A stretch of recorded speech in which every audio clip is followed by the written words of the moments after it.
Hello students, आज हम एक नया टॉपिक करेंगे इलेक्ट्रोकेमिस्ट्री में, जिसका टॉपिक का नाम है कि रिवर्सिबल सेल और इरिवर्सिबल सेल क्या होता है। कई बच्चों को इसमें कन्फ्यूजन रहता है, तो हम उसी कन्फ्यूजन को दूर करने की आज हम कोशिश करेंगे। देखो, सबसे पहले हम लेते हैं रिवर्सिबल सेल को। जैसे कि नाम से पता चल रहा है, एक ऐसा सेल जो रिवर्सिबल हो। रिवर्सिबल का मतलब है कि जैसा स्टार्टिंग में था, जैसे मान लो मैं कहूँ कि मेरे पास एक इलेक्ट्रोकेमिकल सेल है, रिप्रेजेंट कर रखा है जिंक और कॉपर का कोई इलेक्ट्रोकेमिकल सेल है। यहाँ पे जिंक काम किसका कर रहा है? एनोड का। और जो कॉपर काम किसका कर रहा है? कैथोड का। ठीक है, और ऐसा ही होता है इलेक्ट्रोकेमिकल सेल में, क्योंकि जिंक का क्या होता है, यहाँ पे ऑक्सीडेशन होता है, और कॉपर का क्या होता है? रिडक्शन होता है। ऐसा क्यों? क्योंकि जिंक का जो आयनाइजेशन एनर्जी होती है वो कम होती है एज कंपेयर टू कॉपर, और जिसकी आयनाइजेशन एनर्जी कम होगी उसके पास इलेक्ट्रॉन को लॉस करने की टेंडेंसी क्या होगी? ज्यादा से ज्यादा होगी। इसलिए जिंक का यहाँ पे ऑक्सीडेशन हो रहा है और कॉपर का क्या हो रहा है? यहाँ पे रिडक्शन। इसलिए मैंने डायरेक्टली ये कहा कि जिंक यहाँ पे काम करेगा एनोड का, और कॉपर यहाँ पे काम करेगा कैथोड का। ये बात कब है? ये पूरी सिचुएशन कब है? जब ई सेल जो है वो ग्रेटर देन हो ई अप्लाइड से, यानी कि जो ईएमएफ है सेल का वो ज्यादा होना चाहिए as compare to EMF of the, जो हम बाहर से जो एक्सटर्नल ईएमएफ सप्लाई कर रहे हैं, एक्सटर्नल जो करंट सप्लाई कर रहे हैं वो कम होना चाहिए, और सेल का ईएमएफ क्या होना चाहिए? ज्यादा होना चाहिए। तब है ये वाली सिचुएशन। उस कंडीशन पे जिंक काम करेगा एनोड का और कॉपर काम करेगा कैथोड का। ठीक है, बट मान लो कि हमने एक्सटर्नल फील्ड को बढ़ा दिया। जैसे मान लो मैं यहां से वहां जा रहा हूं, अपनी मस्ती में से चलता जाऊंगा कंटिन्यूअसली। क्यों? क्योंकि मेरी एनर्जी ज्यादा है, मेरे को रोकने वाला कोई है नहीं। इसलिए मैं जिस भी डायरेक्शन में जा रहा था, मैं फॉरवर्ड डायरेक्शन में आगे की तरफ बढ़ रहा था, मैं क्या करता रहूंगा? बढ़ता रहूंगा। बट जैसे ही कोई दूसरा आएगा मेरे को धक्का देगा, तो मैं आगे बढ़ने के बजाय मैं कहां चला जाऊंगा? मैं पीछे की साइड शिफ्ट हो जाऊंगा। ऐसा क्यों? क्योंकि जो दूसरे बंदे ने मेरे ऊपर जो फोर्स लगाया है, that is the opposing force, अब मेरा क्या हो गया? ज्यादा हो गया। किसके कंपैरिजन में? मेरे फोर्स के कंपैरिजन में। वो यहाँ है, जब ई सेल ज्यादा होगा एज कंपेयर टू एक्सटर्नल से, तो जिंक काम करेगा एनोड का और कॉपर काम करेगा कैथोड का। बट किसी कंडीशन में ये हो जाए कि हम अप्लाइड ईएमएफ को यदि हम बढ़ा देते हैं, तो उस केस में क्या होगा? उस केस में जिंक का क्या होने लग जाएगा? कैथोड का काम करने लग जाएगा, और कॉपर किसका काम करने लग जाएगा जी? एनोड का। और अगर किसी सेल में ऐसा हो जाता है कि यदि मैं अप्लाइड ईएमएफ को बढ़ा दूं as compare to EMF, cell के ईएमएफ से, तो सेल जो है वो बैक डायरेक्शन में रिएक्शंस को शो करने लग जाएगा। ठीक है, ऐसा यदि है तो ऐसे सेल को हम बोलते हैं रिवर्सिबल सेल। यानी कि यहाँ रिवर्सिबल सेल का मतलब क्या है? सेल जो है एक प्रकार से करंट का प्रोडक्शन कर भी रहा है, और करंट यदि सप्लाई कर दूं तो सेल रिएक्शन होगा भी। कैसे? यहाँ से देख सकते हो, यहाँ पे जिंक का ऑक्सीडेशन हो रहा था। जिंक का ऑक्सीडेशन का मतलब है जिंक यहाँ पे अपने इलेक्ट्रॉन को लॉस कर रहा था, एक्सेप्ट नहीं कर रहा। अब जिंक को इलेक्ट्रॉन एक्सेप्ट करवाना है, अब अपने आप तो ये करेगा नहीं। क्यों? क्या करना पड़ेगा? अपने को कहीं ना कहीं जबरदस्ती करनी पड़ेगी। तो जबरदस्ती करने के लिए हम क्या कर देते हैं? हम एक्सटर्नल जो ईएमएफ है उसको हम क्या कर देते हैं? बढ़ा देते हैं। तो ये क्या बन जाएगा? यहाँ पे कैथोड का काम करने लग जाएगा। कब? जब ईएमएफ अप्लाइड जो ईएमएफ है या एक्सटर्नल जो ईएमएफ है उसको मैं बढ़ा दूं एज कंपेयर में ई सेल के कंपैरिजन में। ठीक है, यदि ऐसा होता है इट मींस वहां पे क्या होगा? Reversible cell. इसकी जो रिएक्शंस हैं वो भी अगर मैं ड्रा करना चाहूं तो देखो किस प्रकार से लिखी जाएंगी। रिएक्शंस को भी लिखता हूं। तो पहली जो रिएक्शन है कब? जब ई सेल की वैल्यू ग्रेटर देन है ई अप्लाइड से। उस केस में एनोड के ऊपर क्या रिएक्शन होगी? एनोड के ऊपर होगी कि जिंक जो है अपने दो इलेक्ट्रॉन क्या करेगा? लॉस करेगा। और कैथोड के ऊपर क्या रिएक्शन होगी? कॉपर टू इलेक्ट्रॉन जो है अपने दो इलेक्ट्रॉन क्या करेगा? एक्सेप्ट करेगा। बन जाएगा क्या यहाँ पे overall reaction? Zinc plus copper two positive change into zinc two positive plus copper. ठीक है, और यदि अप्लाइड ईएमएफ ज्यादा हो as compare to E cell, उस केस में क्या होगा? एनोड पे जो रिएक्शन होगी उस केस में क्या होगी, एनोड पे कॉपर का काम करने लग जाएगा, कॉपर अपने इलेक्ट्रॉन क्या करेगा, लॉस करेगा। ऐसा हो नहीं पाता है जनरली। जिंक और कॉपर के केस अगर मैं दोनों को कंपेयर करूंगा तो जिंक का ऑक्सीडेशन होगा, ध्यान रखना इस बात का, ठीक है। और हमें कॉपर का ऑक्सीडेशन कराना है तो क्या करना पड़ेगा, अपने को जबरदस्ती करनी पड़ेगी। इसलिए हम यहाँ पे एक्सटर्नल जो ईएमएफ है, एक्सटर्नल जो करंट है वो यहाँ पे क्या कर देते हैं, बढ़ा देते हैं। और कैथोड के ऊपर क्या होगा, जिंक अपने इलेक्ट्रॉन को क्या करेगा, एक्सेप्ट करेगा। तो यहाँ जो ओवरऑल रिएक्शन बनेगी वो ये है कि copper plus zinc two positive change into zinc plus copper two positive, zinc plus copper two positive, ठीक है। क्लियर है? आई होप यहाँ तक अब बात आपको समझ में आई होगी।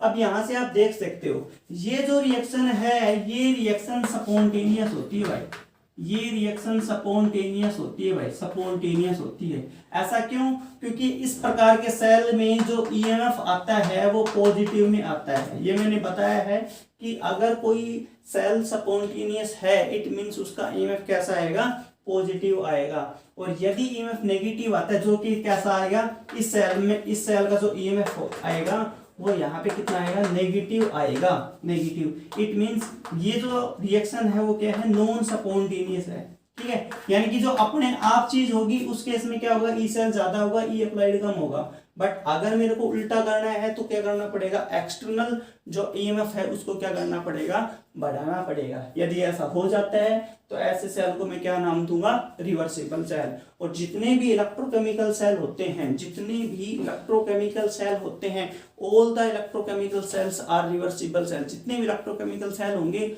वो कैसे होंगे, रिवर्सिबल सेल होंगे। एक और मोस्ट फेमस सेल है जिसका नाम है वेस्टर्न स्टैंडर्ड सेल, उसको मैं बताता हूँ, उसको एक्सप्लेन करने की कोशिश करता हूँ कि वो होता क्या है, ठीक है।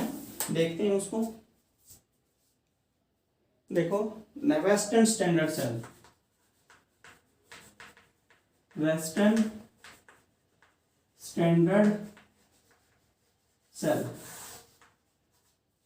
ठीक है। ये एच शेप का कुछ सेल होता है, इस प्रकार का एच शेप लाइक सेल होता है, ये एच शेप लाइक सेल होता है इसमें, ठीक है।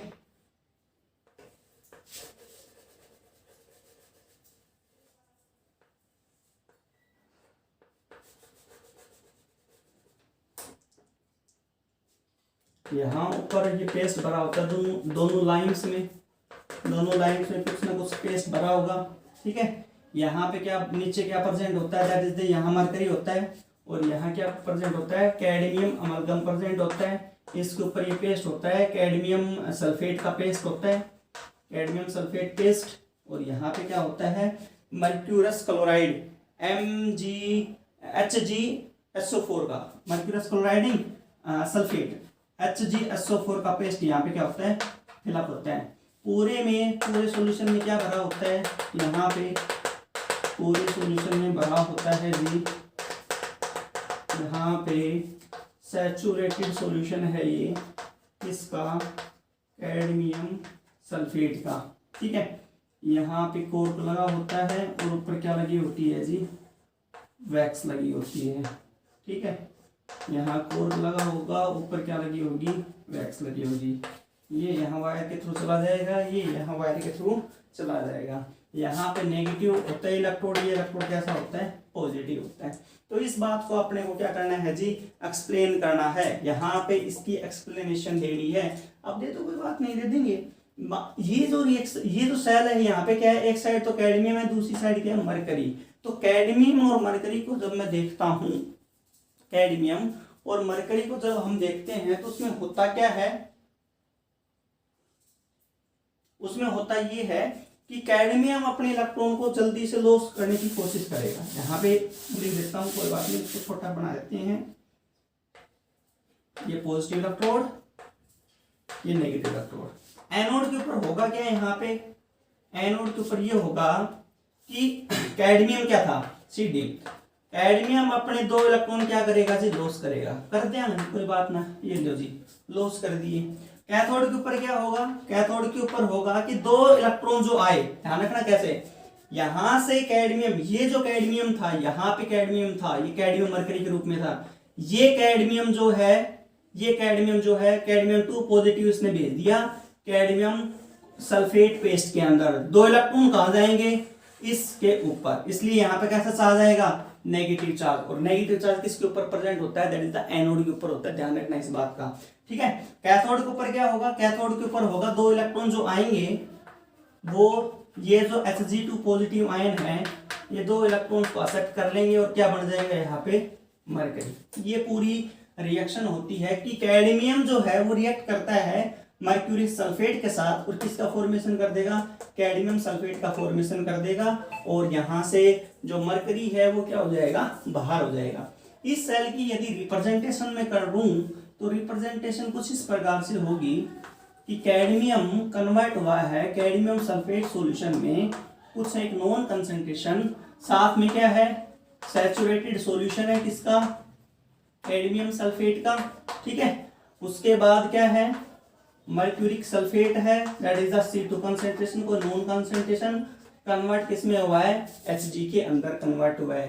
तो ये जो वेस्टर्न स्टैंडर्ड सेल है ये भी एक रिवर्सिबल सेल है। कैसे कि जब ईएमएफ जो है इस सेल का ज्यादा होगा as compare to applied cell का अप्लाइड ईएमएफ से, तो उस केस में कैडमियम जो है यहाँ एनोड का काम करेगा और मरकरी यहाँ किसका काम करेगा, कैथोड का काम। बट यदि एक्सटर्नल ईएमएफ को यदि मैं बढ़ा देता हूँ, यहाँ पे एक्सटर्नल ईएमएफ को यदि मैं बढ़ा देता हूँ तो उस केस में क्या होगा, जो मरकरी है वो काम करने लग जाएगा एनोड का और जो कैडमियम है वो काम करने लग जाएगा कैथोड का। यहां से आप देख सकते हो जब मरकरी काम करता है एनोड का और सॉरी उल्टा बोल गया, जब कैडमियम काम करता है एनोड का और मरकरी काम करता है कैथोड का, तो इस सेल का जो ईएमएफ आता है वो पॉजिटिव में आता है। इट मींस जब ये वाली जो रिएक्शन होगी उस केस में ईएमएफ की वैल्यू कैसे आएगी जी, पॉजिटिव में आएगी। यानी कि ये जो सेल होगा वो कैसा सेल होगा, स्पॉन्टेनियस सेल होगा। ये कब है पूरी बात, कब, जब ईएमएफ जो है सेल का ईएमएफ जो है वो ज्यादा हो, किससे, अप्लाइड ईएमएफ से ज्यादा हो, तब की बात है। बट जब यदि अप्लाइड ईएमएफ बढ़ा दोगे तो उस केस में क्या होगा, कैडमियम का रिडक्शन होगा और मरकरी का ऑक्सीडेशन होगा। कहने का मतलब कैडमियम काम करेगा कैथोड का और मरकरी काम करेगा एनोड का। तो उस केस में जो ईएमएफ निकल के आता है वो कैसा, कितना निकल के आएगा, नेगेटिव वैल्यू आएगी। नेगेटिव वैल्यू जहां पे आती है इट मींस वहां पे क्या होगा, वो रिएक्शन वो सेल वो क्या हो जाएगा, नॉन स्पॉन्टेनियस का काम करेगा। ठीक है, कहने का मतलब पूरा जो निचोड़ है जो हमारी डिस्कशन का वो ये है कि वेस्टर्न स्टैंडर्ड सेल एक रिवर्सिबल सेल का एग्जाम्पल है। और ये कई बार यूनिवर्सिटी के एग्जाम में पूछा गया है कि explain the working of the western standard cell और राइट डाउन द या ड्रा द सिस्टमेटिक